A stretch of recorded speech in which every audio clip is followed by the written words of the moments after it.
Good afternoon, everybody. It's time to try to get this intake off. And I found out my mistake. It's been a week since I worked on this boat. I have to get this bolt out, and it's sealed down pretty tightly in the front and the back.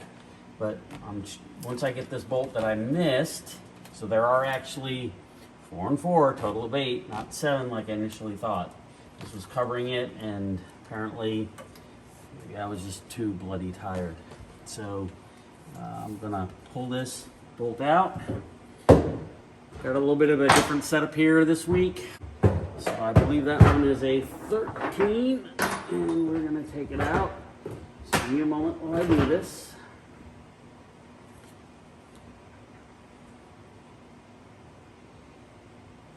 That was a pretty good guess. 13. Put an extension on this. Pull this one out. Now last week what we did is we took off the starboard riser, starboard exhaust manifold. You didn't get to see that. I did take off the port riser. I did show you that. Also showed you how to set top dead center. That's in, I think, my video number 1 on this motor. Obviously, the distributor's been removed. Our goal is to find out why there is water and rust all up in this intake. Looks pretty nasty. So here I go. Get this last one out.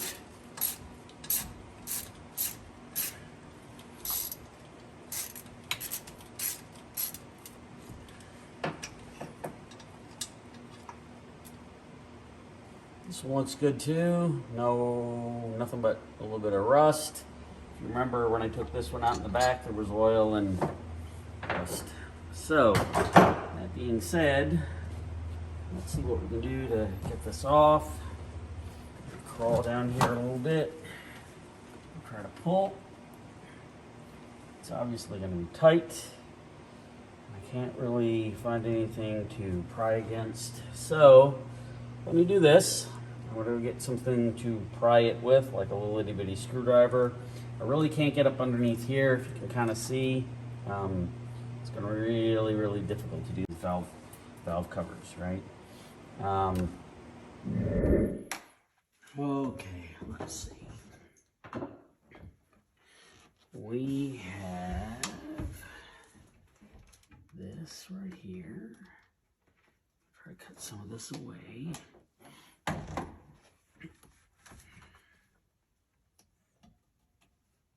Just so I can get underneath here and to start to pry up. I think this might be a good spot. It's right in between this pulley and it. I'm just scoring it. That's all I'm doing right now. Right. I'm scoring the gasket, or I should RTV sealant. Pull some of this off. Right. So all I'm doing is I'm sliding it in here. I can feel that there is no resistance associated with it, so all I'm doing is scoring the RTV sealant. You do not want to nick these surfaces, right? Probably, and I'm going to do the same over here.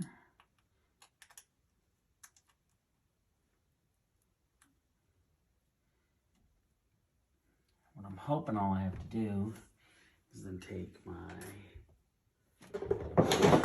screwdriver, which I've put right here. If I can slide it in between here, this pulley, and just kind of try to get it up. Clearly is not going to do that. Let's try this over here.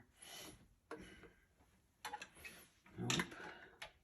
You do not want to break this manifold whatsoever. And my buddy Mark told me to just go get a good old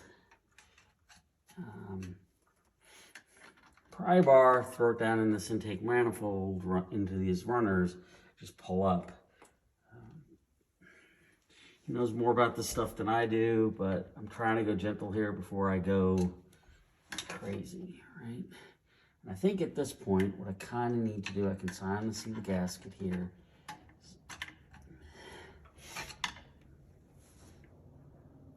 I think these heads are toast. So I'm going to basically get something under there and try to like tap it to move it up. So give me a second, gotta go find something to tap it with.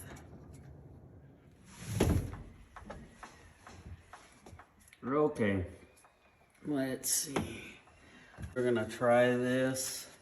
I got a hammer and we're gonna kind of pull this baby back up. So I'm gonna put a screwdriver in this corner. I'm just gonna slightly lift up. It looks like I got it. Okay.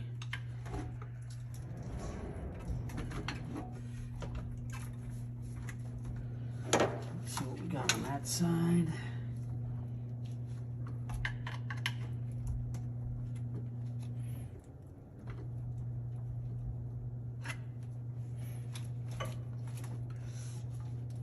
This side's gonna be a little bit tougher. Maybe what I can do is walk the manifold. I think that's it. So, good progress here, I think. Yeah, that's it. Don't have to walk anything off. Okay. So we're gonna take this off. It is super heavy.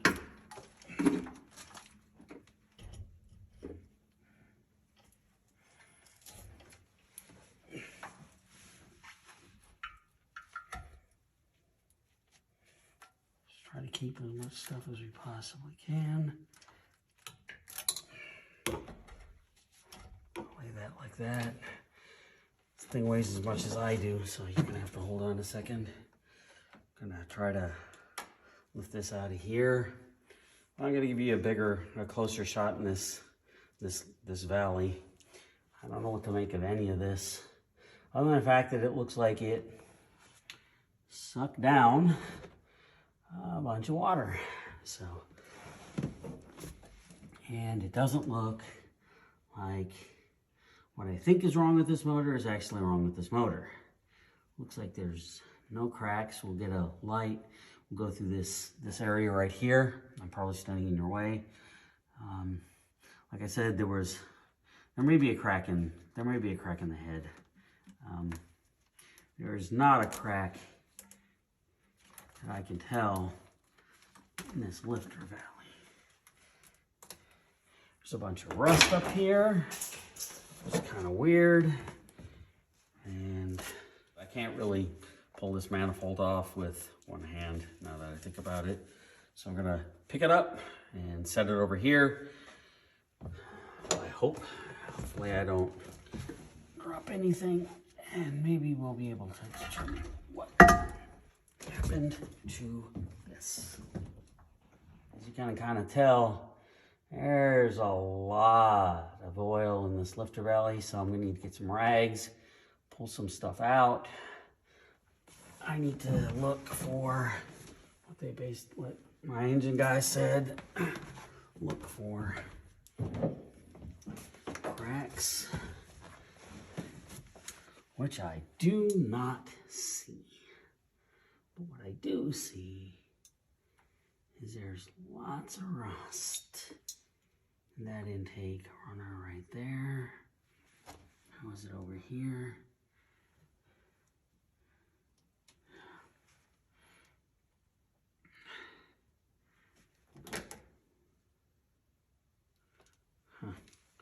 Don't know what to say. As you can see, I got up under here and I pulled this all up. Gather what I do now is I try to clean up some of the stuff. It's definitely ingesting water, but I don't see any crack in the lifter valley. So I wonder where the water is coming from. So to be determined. Looks like it is not a cracked block from what I can tell. So it's probably a cracked head somewhere, right? Even that's debatable. Okay, so you probably can't tell what's going on here from the tripod. So let me show you what I got. That should be cylinder number 7. 1, 3, 5, 7, 2, 4, 6, 8. Now, let me see if I can. That is those. That's 8, 6, 4, 2, 1, 3, 5, 7. And the lifter rattle looks all good. That's where the distributor goes down into. Now I understand why the guy wanted, why my engine guy said pull the distributor and look down in the lifter valley. These are the push rods. You know, it's traditional push rod in cam engine. Cam's underneath there. I'm gonna call my engine guy. This is where I kind of put the razor underneath and kind of cut it out. I don't know why there's this much. There's this much water in here. I don't see any cracks per se in here. So, alrighty. Just wanted you guys to see that. You know, we're pretty far down into this engine now. I'm going to get a towel, like I said. I'll come back. I'm going to remove all of this oil to see if we see anything underneath there. Doubt that we see anything because it's still there. And I've been through here. I've taken off this a leak down test in each of these cylinders. I didn't do a compression test, but looking at everything, it kind of looks okay. So we know there's not a crack in the cylinder that's, you know, pulling water in, but probably the next thing I should do is probably pull off the starboard head and then the port head, right? And to pull off the port head, I probably should take off the exhaust manifold. Now, the other thing is once I get down to this, what's really left in here is the block, and I can't manhandle this thing out of here easily. So I have to make a determination how far I want to go. Whether I want to just pull this whole engine out of here, throw it on an engine stand and start working on it that way. Take the outdrive out. Haven't done that before, but I need to read about that. We're pretty close here. I'm going to remove the rest of these spark plug wires because I'm at the point where, you know, they don't need to, the least that's in here is better. Kind of look at the fuel rails. We took those off yesterday, the injector fuel rails. We need to order some new seals for that because half of them remained in one side and the other half came out. As I said, there's still a lot of rust in here. Doesn't make a lot of sense to me. There's a lot of rust up here. I'm wondering if it just sucked down water into the engine because there's a bloody leak up here somewhere. And when I got the spark arrestor was busted, and the spark arrestor cover wasn't even there. Okay. Anyhow, I'll be back. Bye.